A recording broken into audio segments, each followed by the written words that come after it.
Ya baik listeners, terima kasih Anda masih bersama dengan kami dalam rangkaian Heartline Coffee Morning untuk kesempatan pagi hari ini, dan tentunya masih live dari Max Coffee Benton Junction, Lipo Village, Sanggerang.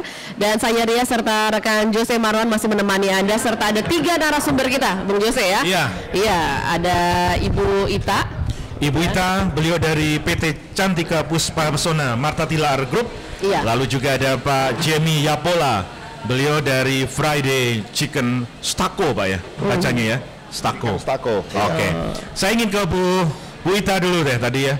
Bu, apa sih rahasianya gitu sehingga Marta Tilar yang jauh-jauh hari ya sudah mendirikan men-set up bisnis ini, tapi tetap bisa bertahan dan bahkan berkembang gitu di tengah persaingan yang juga ketat kan di bisnis kecantikan gitu ya. Betul sekali Pak Jose. Jadi banyak sekali persaingannya, kompetitor sekarang ini banyak spa-spa lokal maupun dari luar. Jadi produk-produk luar juga banyak yang buka, selain produknya juga treatment. Tapi yang kita bisa banggakan adalah dari Marta Tilar adalah inovasinya. Kemudian produk-produknya kita berkualitas dengan di manufacture oleh kita sendiri. Jadi tim R&D kita itu cukup kuat. Jadi banyak produk-produk baru yang mereka hasilkan. Kemudian inovasi selain dari produk juga treatment kita Pak. Apa Bu? Treatment kita. Oh, treatment. Ya, sekarang ini kita coba mengadop 9 ethno wellness therapy ya Pak ya, yang sudah dibukukan oleh kementerian bahwa 9 treatment ini yang berasal dari seluruh Indonesia. Jadi ada dari Jawa, itu Betawi, Madura, Sooso, itu kemudian dari Lulur itu sudah ada, kemudian dari Minahasa, dari Kalimantan, Batimung mungkin sering dengar juga, dan dari Sumatera Barat ada 9 totalnya. Itu yang ada di kita baru ada 4 Pak. Jadi kita akan coba kembangkan semua treatment yang ada di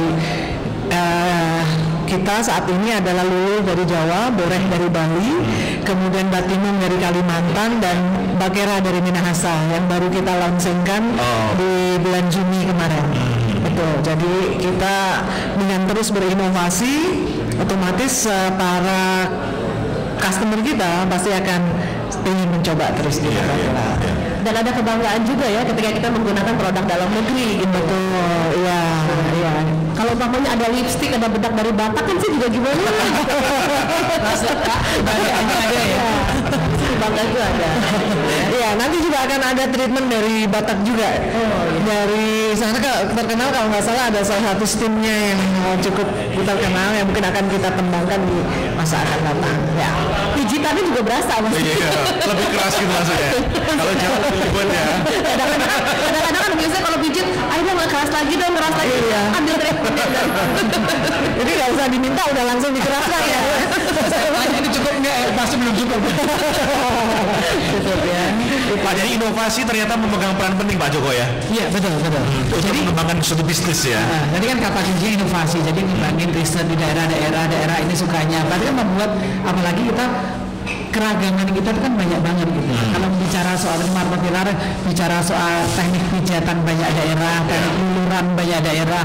Nah kalau Pak Jamie juga kan pengusaha kan mesti belajar dari industri yang berbeda. Jadi hari ini Pak Jamie mestinya juga belajar dari Marta Tilar. Artinya Pak Jamie bilang soal riset masing-masing kota itu punya keunikan. Pak Jamie sekarang sambelnya kan sambal hijau, sambal terasi, sama sambal bawah. Mungkin suatu saat harus ada sambal gaya Manado kan gitu. Ada jabu-jabu. Jadi itulah yang akhirnya nanti produk Pak Jamie itu makin ketika masuk ekspansi ke satu daerah disukai. Kekasan daerahnya diangkat ya. Ada kulturisasinya kan, ada kekasan daerah, emosionalnya dapat. Jadi misalnya ketika Pak Jamie buka Manado, tambah nih satu menu yang berbau Manado. Saya buka di Makassar yang berbau Makassar. Di Solo mungkin lain lagi ya kayak gitu. Mungkin dikasih ceker gitu ya. Di Medan dikasih teri Medan. Ya, itu hal menarik. Jadi poinnya memang mesti berpikir. Jadi kalau bicara soal mengembangkan bisnis, pebisnis tuh mikirnya yang saya berkali-kali bilang mainnya ke kedalaman. Artinya kalau bisnis spa bisnis produk untuk perawatan, ya mereka harus sangat ahli di situ. Bisa developmentnya pasti Martha Pilar berani memberikan sesuatu yang luar biasa ke timnya ya Bu ya. Penghargaannya luar biasa karena itulah kekuatan mereka. Pak Jimmy juga sama, mesti harus ada sesuatu yang berperan bagi perusahaan, harus dinilai sangat lebih, harus punya, kalau kontribusinya besar mereka mesti dikasih reward yang besar. Tanpa itu maka jangan pernah berharap perusahaan akan besar. Karena apa ya, tadi bagaimana mereka mau mikirin perusahaan kita, bagaimana tim kita mikirin kedalaman, yang dipikirin kulitnya terus. Saya yakin ketika Pak Jimmy mintain produk ini udah mikirnya dalam gitu loh. Pak Jimmy tahu semua yang berbau sambal pasti walaupun belum diekspos pasti beliau sudah riset. Yang berbau cara bikin nasi yang bulan pasti beliau tahu. Secara kemasan penampilannya dia udah pikirin. Mungkin suatu saat pas bayangan saya Valentine mungkin dia punya box khusus untuk Valentine, mereka udah pikirin pastinya. Nah itu event tertentu ya Pak. Bicara soal bisnis harus bicara soal kedalaman. Tanpa kedalaman maka orang tidak akan pernah bisa menang. Iya. Begitu Pak Jimmy ya, kedalaman Pak ya. Benar. Seperti kita di daerah Madiun kita sudah menggunakan sambal udang yang memang khas dari udang. Jadi kita sudah mulai menciri khas daerah masing-masing. Iya. Beras pun macam-macam ya setiap daerah ya. Beras ada beras Solok, ada beras ya Pak ya. Cianjur ya. Kita mencari beras yang paling tepat, yang bisa pulen, yang bisa masuk sama. Kalau ayamnya ayam kampung bukan Pak ini? Bukan. Bukan. Macam ayamnya.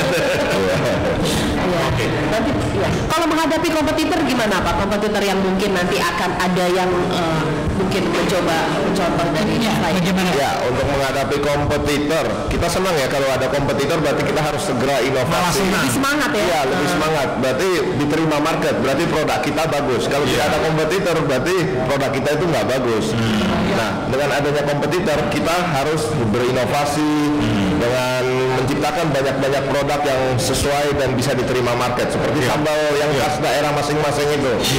Kita sudah mulai inovasi ke sana. Dan satu hal lagi yang saya tambah Pak Yusuf ya. Jadi kalau Pak Jimmy ini sebagai pengusaha yang sekarang lagi naik daun lah, artinya dalam waktu 1 tahun bisa buka hampir 14 cabang. Itu beliau ini secara personal brandingnya mesti diangkat Pak. Harus. Orang mesti trust sama beliau. Jadi beliau brandingnya sama produknya hampir mirip ya Pak ya? Sama naik. Betul, sama naik. Jadi nggak boleh produknya terus harus ada orang di balik kesuksesan produk. Kayak Ibu Martha kan, brandingnya kuat. Betul. Naik, brandingnya kuat. Pak Jimmy harus mulai pikirin itu, udah nggak boleh ngomong soal jual produk terus. Salah satu caranya apa? Pak Jimmy harus publikasi. Pak Jimmy mesti bicara soal kemana-mana, bicara soal kuliner. Jadi Pak Jimmy harus diakui oleh masyarakat bahwa kalau ada produk yang dikeluarkan oleh manajemen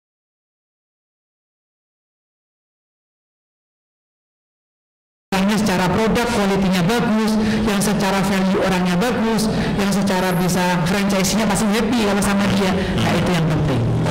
Demikian juga kayak Bu itu strategi Martha Pilar bukan? Ibu Martha sendiri seperti itu ya Pak ya. Jadi memang dari nama Ibu sendiri memang cukup legendaris lah ya. Kayak gitu salah satu poin utama kita, tapi juga menjadi beban juga buat kita nih sebagai profesional buat beliau. Karena kita juga harus membawa visi beliau supaya bisa disampaikan ke masyarakat, customer kita. Itu jadi tanggung jawab dari di dalamnya gitu. Iya, betul. Oke. Ya, ini kita ngundang juga listener ya. Kalau mau gabung sama kita, mau tanya-tanya boleh di WA kita. Di nomor 0855-885-1006 atau melalui PIN BB Heartline di 54DD9215 ya. Mungkin pengen tahu juga gitu gimana cara mereka awalnya gitu ya sampai akhirnya bisa besar seperti sekarang. Seperti Ibu Yosi ini juga ada usahanya Pak. Iya. Usaha. Tapi nggak boleh sekarang. Nah, dari garasi kan ya awalnya juga ya. Bukan garasi Bu, dari belakang rumah gitu. Harus dipindah ke garasi. Dari belakang harus ke depan dulu Bu ya. Baru maju. Nah Pak Jimmy awalnya bikin ini memang anggaran sendiri semua ya Pak. Iya. Kalau ngomongin anggaran, iya betul. Budget ya. Betul, untuk anggaran sendiri. Dan kita juga memulainya kan kita tes market dulu. Tes marketnya dari pasar. Kita nggak langsung membuka stand yang atau menyewa tempat yang biayanya sangat besar. Kalau produknya diterima di market, baru kita mau meluncing dalam bentuk restoran atau stand. Nah ketika di pasar ternyata banyak yang suka gitu ya Pak Banyak ya. yang suka. Stand kita menjadi stand yang paling laris waktu itu di kampung Lebaran di Solo. Waktu itu Pak Jimmy juga ikutan jaga, maksudnya Ikutan jaga, berdiri dari pagi sampai malam. Iya. Saya ikutan ngantri loh Pak waktu itu, Pak. Ikut ya Pak. Kan di Solo kan. Jadi memang gini Bu, jadi produknya Pak Jimmy ketika kemarin Pak Jimmy sempat gabung di pameran di IFRA ya, International Franchise Expo, boothnya boleh dikatakan jadi booth yang paling favorit di sana. Jadi menarik gitu, boothnya dikasih gambarnya kayak kepala ayam Pak, ayamnya agak kartun itu, kemudian bawahnya di boothnya dikasih 2 kaki ayam. Nanti orang udah ngeliat udah, bagus ya, kelihatan bahwa pemiliknya serius. Nah itu yang membuat produknya setiap pameran pasti laku nih. Ya. Tapi bisa delivery juga Pak? Bisa. Kita sudah bekerja sama dengan beberapa company yang menyediakan delivery. Areanya untuk areanya? Untuk areanya di Solo, yang di Jakarta akan segera bekerja sama. Jakarta segera akan bisa delivery gitu ya. Nanti kita akan tanya juga ke Bu Ita dan juga Pak Jamie, karena ini keduanya sudah di-franchise-kan ya.